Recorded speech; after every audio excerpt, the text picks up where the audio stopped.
And so what I'm recognizing is, as a personal brand consultant, this is an emotional process. It was emotional for me. And even this past week,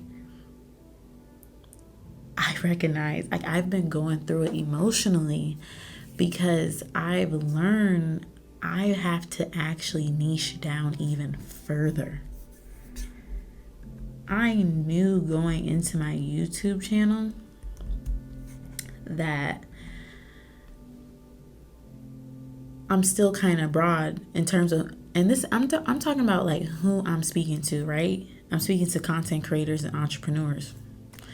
That's more specific than me trying to talk to all types of people in the world, but it's not specific enough now when it comes to, one, from a business side of things, if I'm treating YouTube as a business, in which I do, and then from a growth type of thing. I think if I niche down further, which God kind of revealed to me in various ways where that niching is going to look like, which has brought up tons of fear in me, tons of like just fear, anxiety. But if I do it, I really think I can grow my channel quicker. I've seen growth on YouTube coming up on 12 months of being consistent, not missing an upload, putting in the work for my channel. It's like I've seen growth. I'm making my way to 5,000 subscribers, and almost 12 months ago, I had like 64 subscribers. So I've seen growth, right? But I really think I'm gonna like expedite that growth. Which, another way to put it is, I'm going to help. I'm gonna be able to help more people, or just get in front of more people that I can help if I niche even further with who am I talking to, meaning like what kind of content creator are you talking to?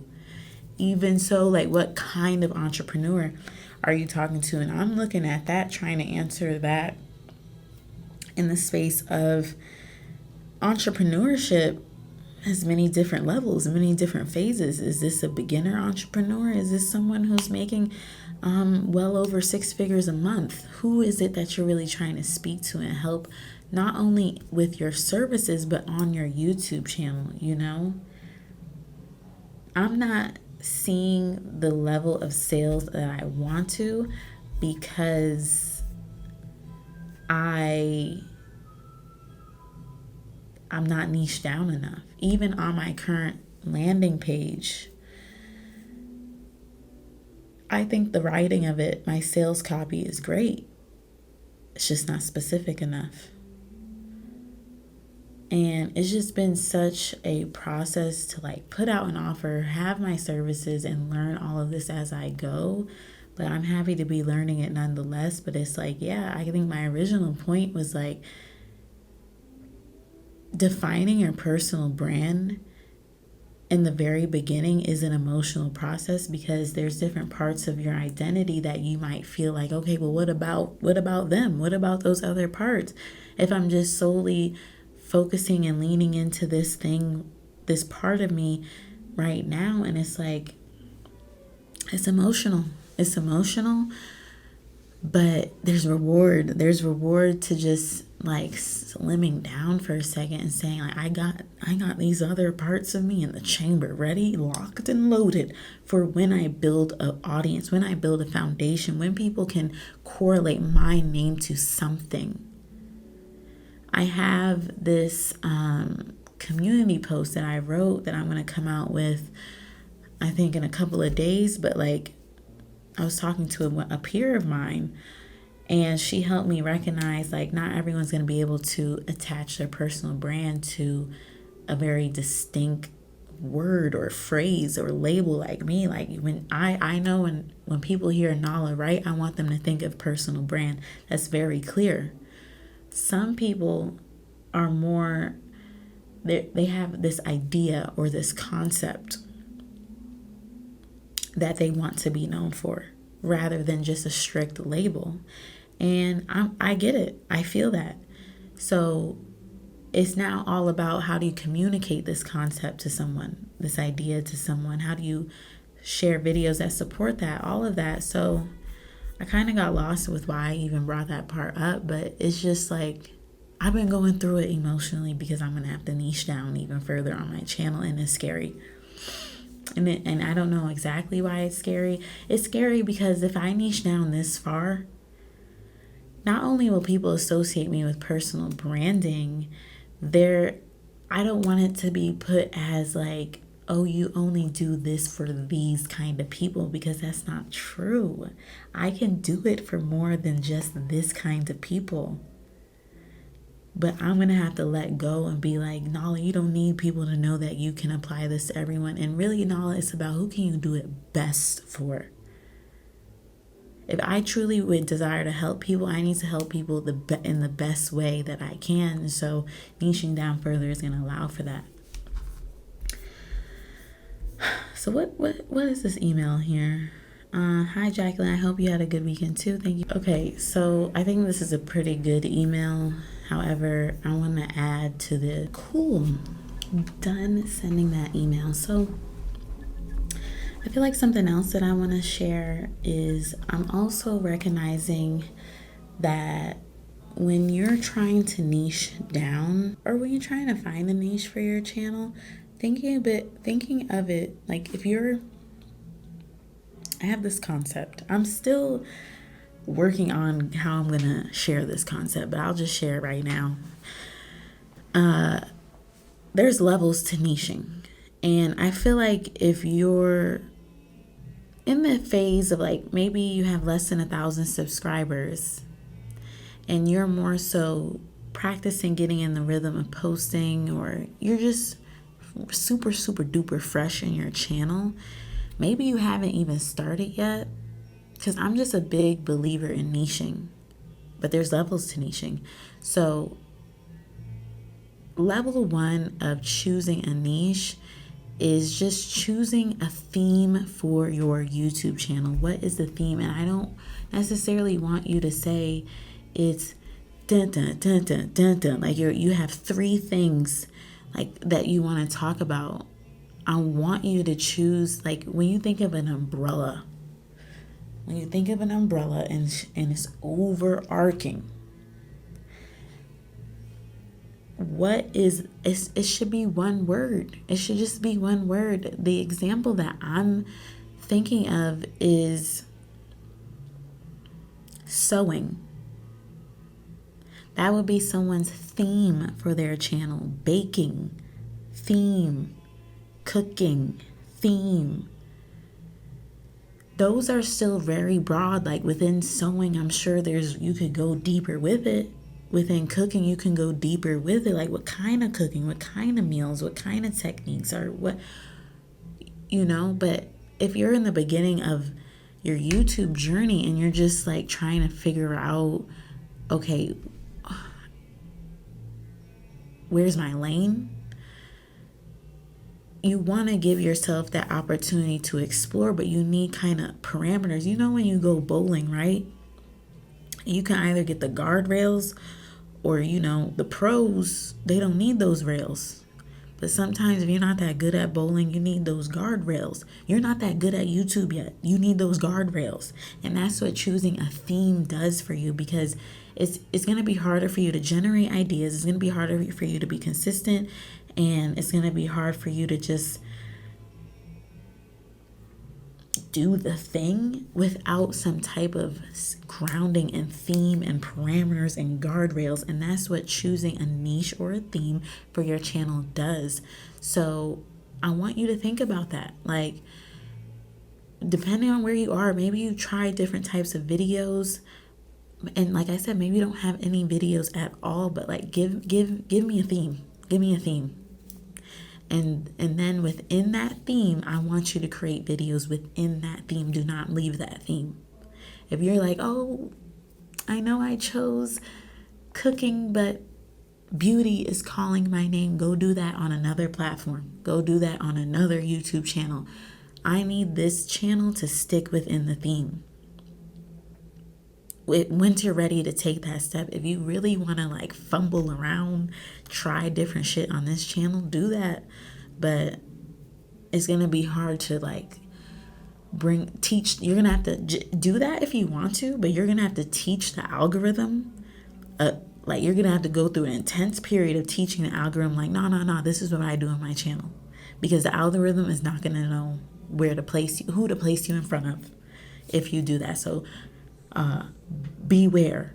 Proceed with caution if you want to do that. But if you really want to at least start your channel with some type of strong start and pivot into, you know, a theme and like taking things up another level in terms of like serious and being more serious about building your audience and your growth, I would choose a theme. No, not Hey Siri. I would choose a theme for your channel. How do I stop Hey Siri? Stop Hey Siri. Thank you. Okay. And then the next, and that's what I did. I chose a theme for my channel, and I knew it would have to do with like content creation in YouTube. If I were to say, because I'm look at me, I'm trying to add on stuff. It's hard, right? If I would have to say the theme for my channel, it was content creation. Yeah. But I quickly found like YouTube was like the primary platform that I want to help people create content on. You know, the content guides you once, especially if you have a theme to start your channel with. So now I'm entering what I'm calling level 2 of niching, because figuring out a niche is about like, you know, doing the method of choosing a theme, but also who are you speaking to? Like, knowing your audience is a part of knowing your niche. So if we take the cooking example, are you talking to like people that want to be working in 5-star, like, are you talking to like professional chefs like that work in 5-star restaurants, Michelin star restaurants? Or are you talking to a person who don't even know how to cook and is learning how to cook at home? Or are you talking to the person who is in cooking school or whatever, culinary school, and they're working to get up to that Michelin star status? Like, who are you talking to? Because there's a range of people that are in the, like, who digest cooking content, no pun intended, you know? So I knew coming into it, theme was content creation. Who I'm talking to is content creators and entrepreneurs, right? So now I'm going into level 2 where I really feel like I'm going to start to, because I've made over how many videos at this point? It says 149, but let's say for the past almost 12 months, I made 135 videos, because I think, let's just say that, okay? 135 videos. I, through making all those videos, through allowing myself to experiment, through trial and error, through launching my services with a small audience, within that is, relaunching my business, and really trying to figure out how to make this YouTube thing profitable for me and my personal brand profitable all through all of this, right? I now have the level of clarity of like, oh wow, who I want to talk, like what kind of content creator I want to speak to or target sounds so like, but the type of person I really like, the type of content creator I really want to be in front of, because it's the type of content creator I can help the most. The more value I can give to a person, the more I can receive in return, whether that's financially or through more views or more subscribers or whatever the case may be. I'm always thinking about how can I be of service. And yeah, level 2 is what type of creator, what type of entrepreneur. I got cut off, but I just wanted to do a quick recap of these different levels of niching that I've been discussing. So level 1, broad niche. At this level, the niche is defined by a general theme or category that encompasses a wide audience. It serves as the foundation for your content and identifies the primary subject matter you will focus on. Level 2, specific niche. This level involves refining the broad niche to target a more specific audience segment. It focuses on particular characteristics, needs, or interests within the broader category, allowing for more tailored content that resonates deeply with a defined group. So, for example, in my case, when I mentioned I'm ready to narrow down to specific types of content creators and specific types of entrepreneurs, the example ChatGPT gave is, I don't like their example for specific type of content creator, but the example for entrepreneurs is entrepreneurs in the tech startup space. That's way more specific than just entrepreneurs as a whole, and like that can even get more specific. That's gonna be level 3, you know. So this deeper level of niching helps you create. I just realized the microphone's not plugged in. I can't plug in both.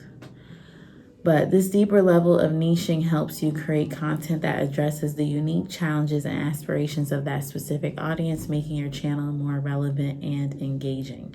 So, yeah.